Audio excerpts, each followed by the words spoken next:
Cold Spring Harbor Laboratory was founded in 1890 at an interesting time. It was founded on land that used to be a whaling village. The big thing of the 19th century were Darwin's ideas, and then the beginnings of teaching them through marine biology labs.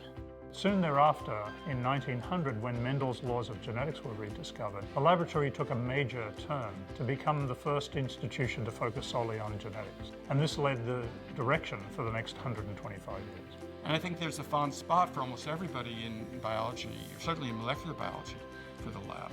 The modern molecular biology developed at Cold Spring Harbor. People have had some of the most enjoyable thought experiments walking the grounds here.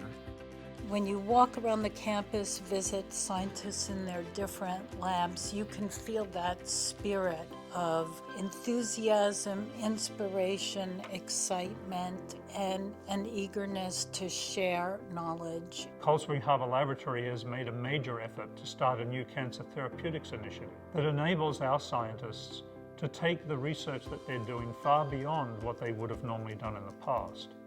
And this has also been facilitated by an extraordinary relationship that we've just started this year with the local and largest health system on the east coast of the United States, the North Shore LIJ Health System.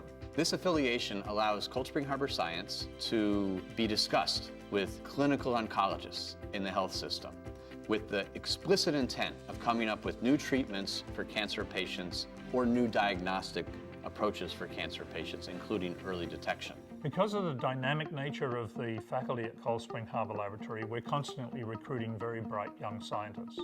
One of those newest young scientists is Dr. Camila dos Santos.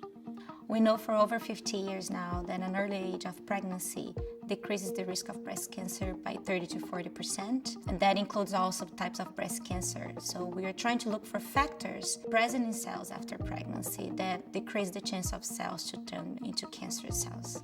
As a cancer survivor myself, I really appreciate the opportunity to talk to scientists about cancer-related genes. My ambition is to find new ways, new drugs, new therapeutic strategies that women can take at any age and decrease their risk of developing breast cancer. One of the great examples of how a scientist can pick up on a completely new direction is Dr. Mike Wigler. Mike Wigler has had a really transformative effect on the understanding of the genetics of diseases that aren't simple, most of all autism. Up until then, pretty much people were looking at inherited mutations, and Mike suggested going the de novo route, and that has opened up a whole new way of looking at the autism incidence. There's a lot of disease that's caused by new mutation. The kid has some disorder or disability that is not in either parent. There's no history in the family.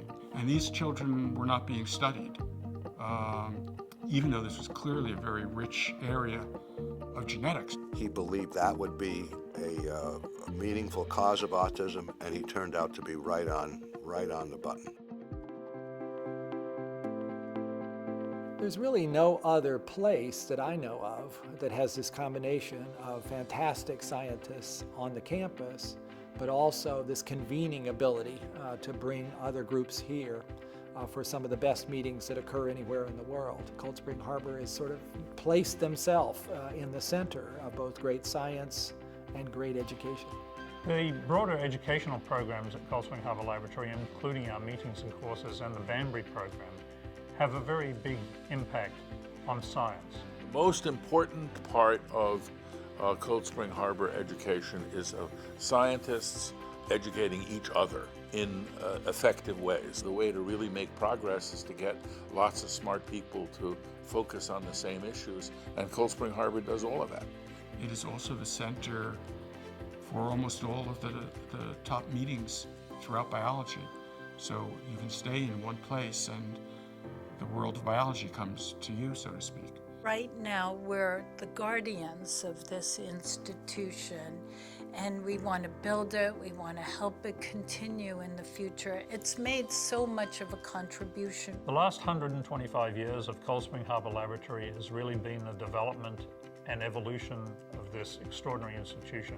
For the next 125 years and beyond, what I think we really need to do is to become the center where the brightest minds and the best scientists in the world can come to work in a unique culture, and we can provide the resources to enable them to do that science. Cold Spring Harbor is an environment where you can go and have a walk with a couple of other scientists and hear things that you would never hear anywhere else and would change your life.